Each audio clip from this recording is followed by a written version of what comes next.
Welcome to TruPowur, home of the most powerful marketing tools, training, and technology on planet Earth. Get ready to earn, enjoy, and experience more than you ever dreamed was possible. If you're tired of just getting by and ready to really thrive, then buckle in and listen up. Here's your host, Matt Fox. Well, hello, and welcome this fine day.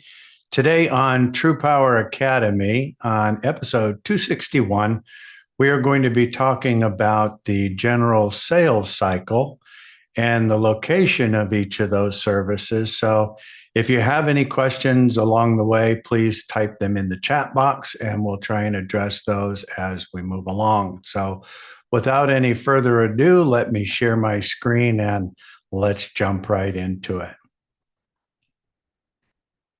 The first thing that we want to talk about is the sales cycle and how each one of those relate to your sales process. So typically during business hours, we're talking to commercial customers, and during, or I should say after business hours, we're talking to residential customers. But during the day, predominantly when we're doing most of our business, we're talking to customers about the utility audit.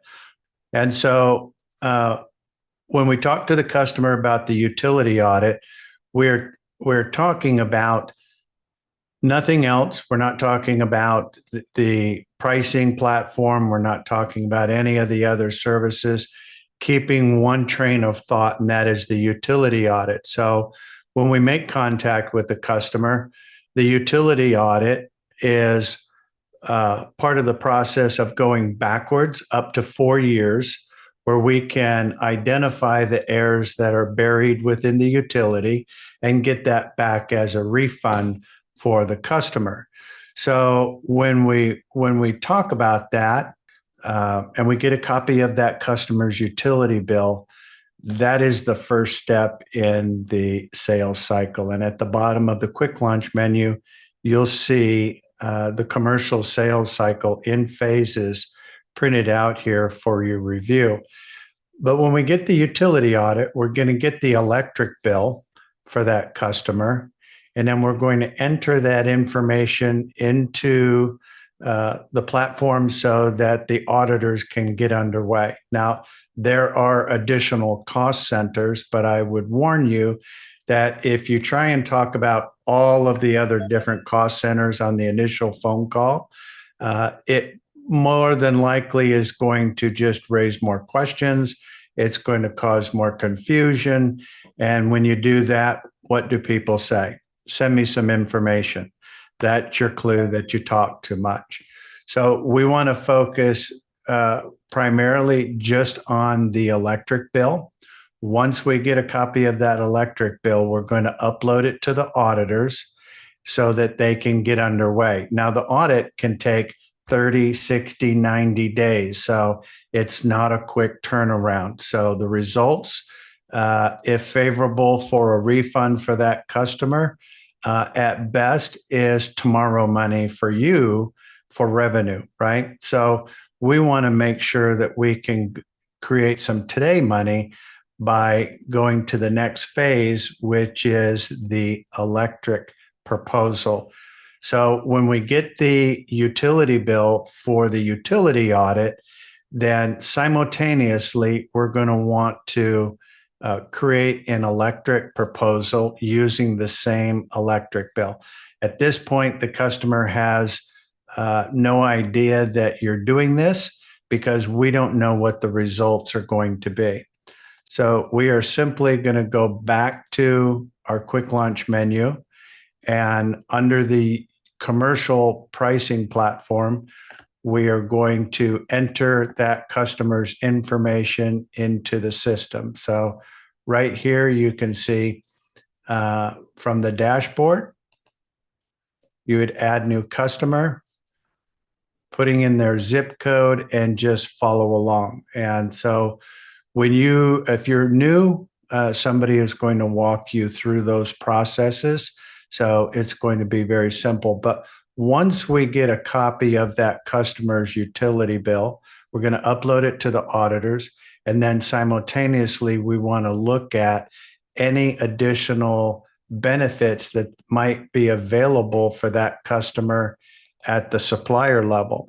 So if that customer had usage of under 1 million kWh per year, and they were paying 9.76, which I know the average is a lot higher than that.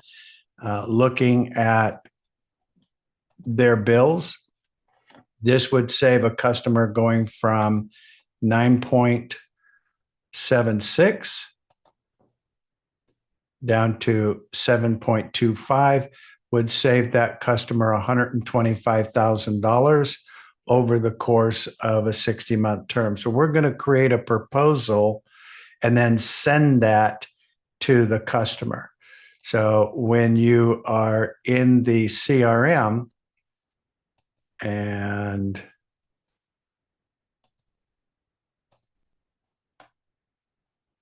we need to send that proposal to the customer, you're going to click on their email, select the proposal right here, the supplier savings proposal. Don't forget to rename it.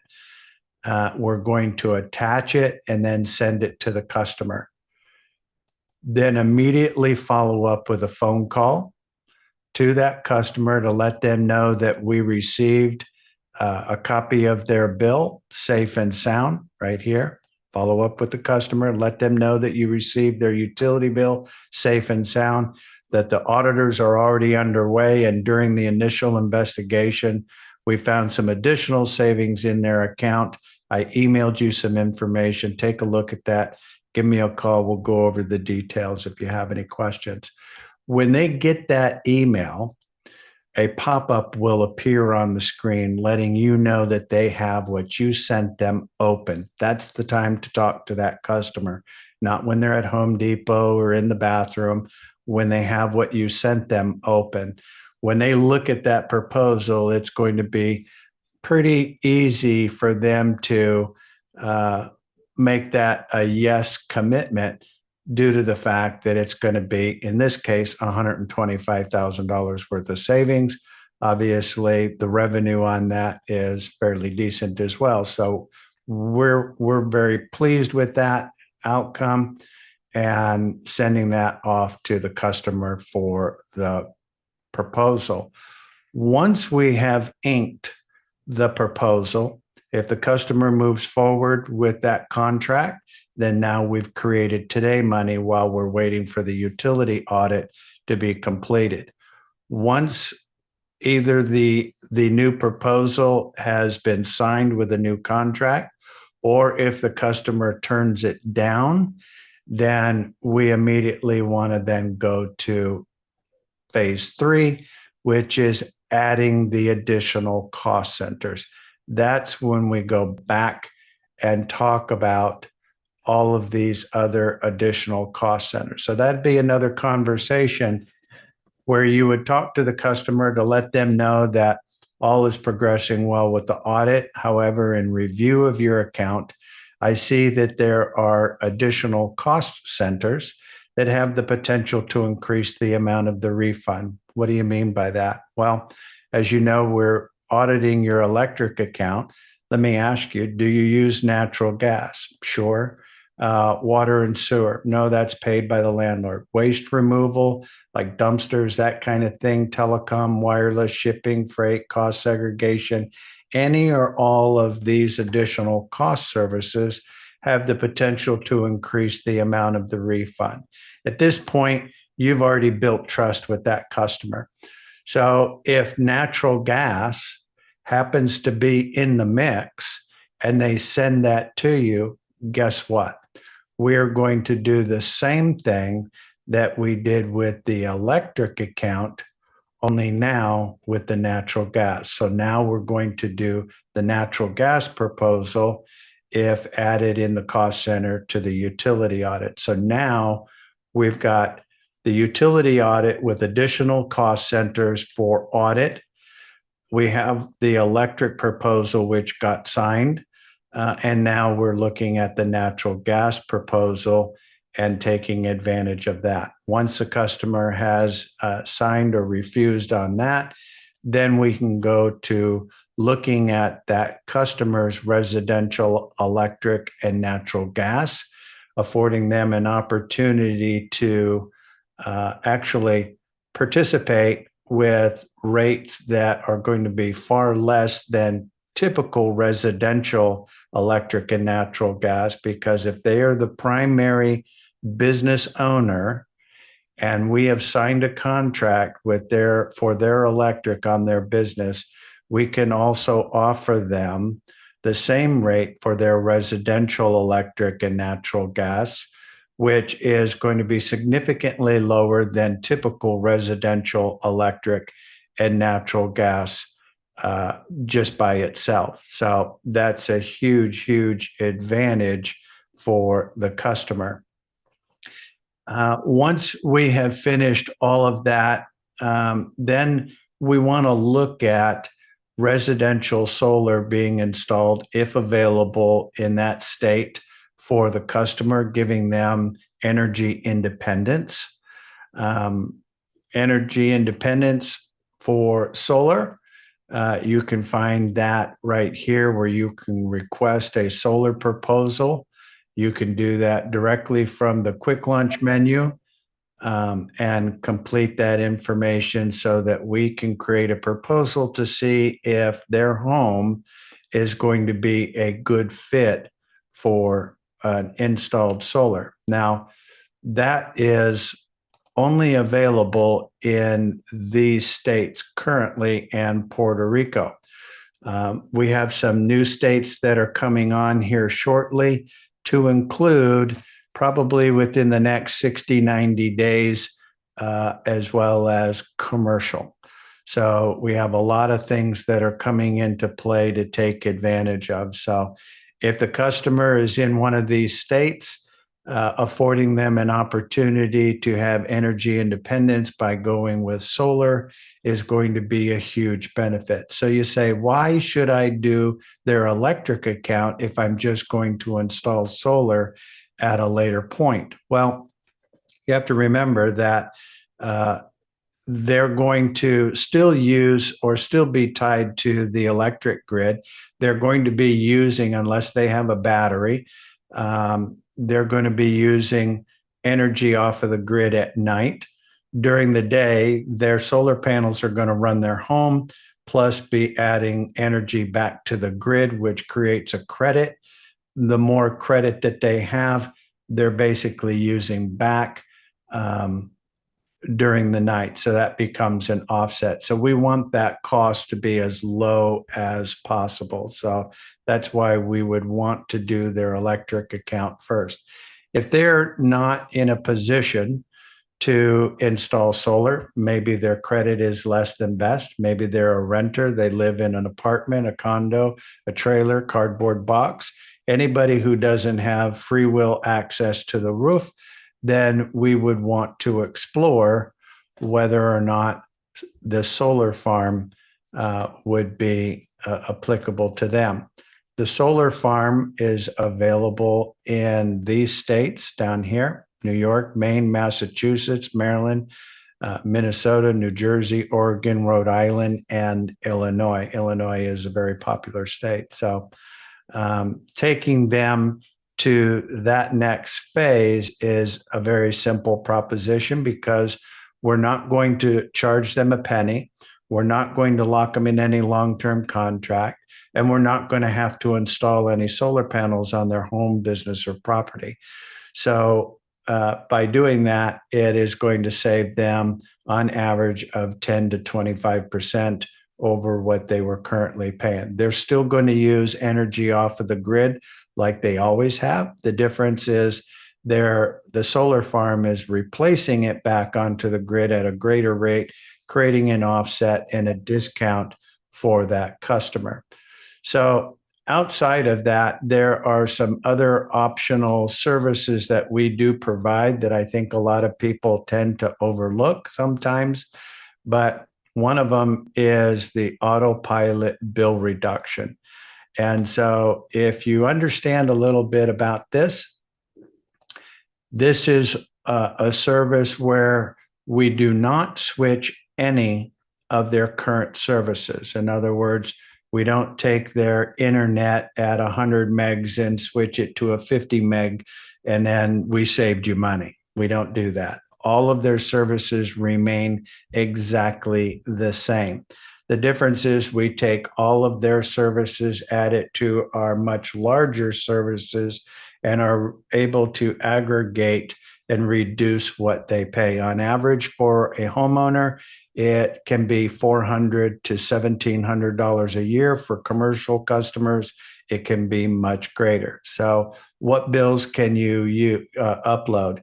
Everything except their car payment, their mortgage, and credit card. So electric, natural gas, internet, mobile cell phone, TV, cable, satellite, security, bottled water delivery, newspapers, subscription, any bill that is not their mortgage, car payment, or credit card. So that is, for people who want to bill reduction across all of their bills, or perhaps maybe they're just very opposed to switching any of their services whatsoever. So that's a huge advantage to take there. The other thing is LED lighting. We do a lot of LED lighting, and you can find that information, more about that, under the corporate website, under services. So if you click on TruPowur.org and click on the service tab, you will see down here that we do LED lighting for commercial applications. That is huge in helping customers reduce what they're currently paying. Financing is available through PACE, which means that the loan actually becomes a line item in the tax roll. So you don't ever have to worry about that. If they ever sell the property, that tax roll goes with the property and the new owner assumes that liability. So the last thing is power factor correction. Now, a lot of times you may see the auditors refer to that when you do a utility audit if there is a bad power factor. So same thing, there's more information on the power factor correction. This is something that we have been doing for many, many years. We actually manufacture the panels that go in there that correct that. And so this takes out all of the spikes that you would see in your energy usage. So just imagine for a moment if you dressed your house up like the Griswolds with Christmas lights and then had a big reveal where you flipped all the lights on. Well, if you looked at your bill at that point, you would see a huge spike in your energy usage, and then it would come down to where it operated. If you take and draw a horizontal line at the top of that spike and draw a horizontal line out 12 months between that level and where you operate for the rest of the year, you're going to pay a penalty for having one reveal. And so that can be very, very costly for many, many months thereafter. When you have capacitor banks in place on your home and or business, when you have those energy surges, this takes that out so that your usage stays flat. You don't have any power factor. And then also when you are looking at renewing your electricity contracts, that power factor is also calculated into your electric bill.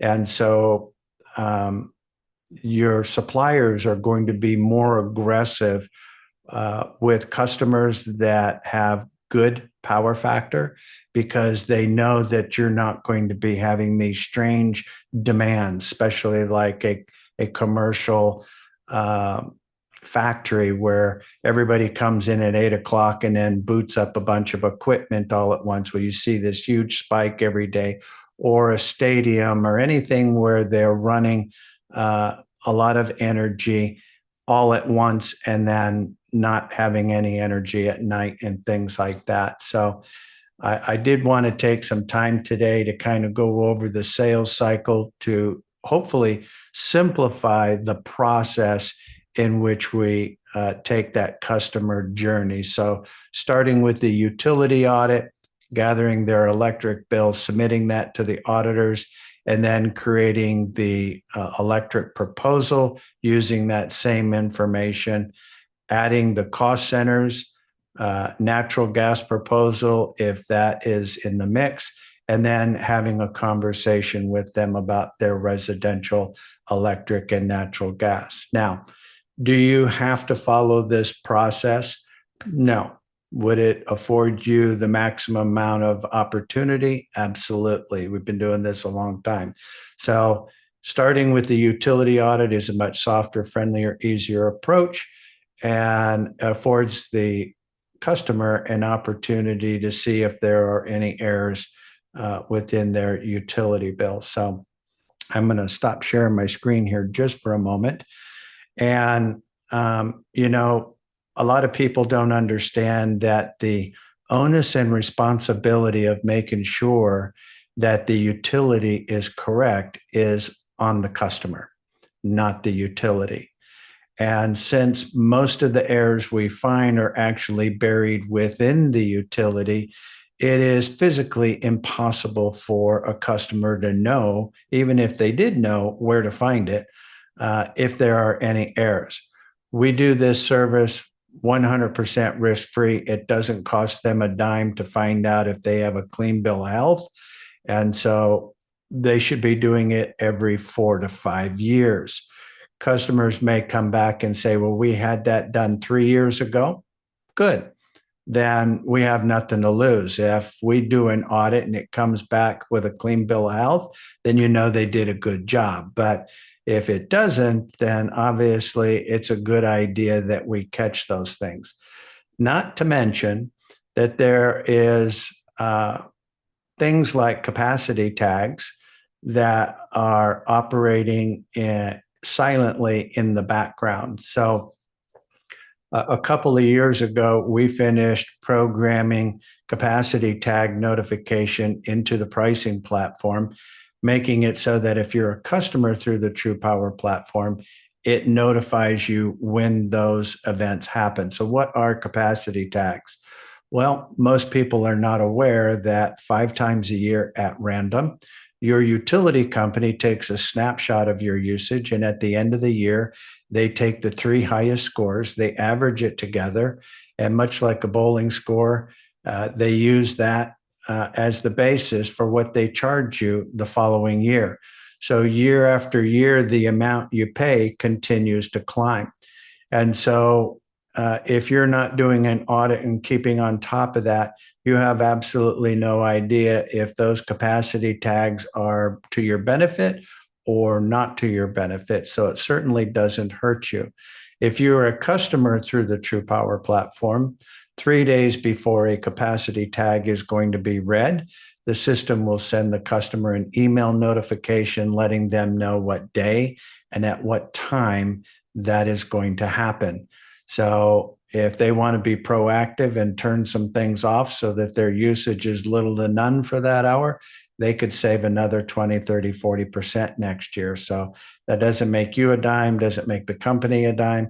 It's just goodwill, and it's the right thing to do. So doing a utility audit ensures that there are no errors. If there are, then we can address that at that time. So I'm going to take a break here for a moment and open the floor for a little Q&A.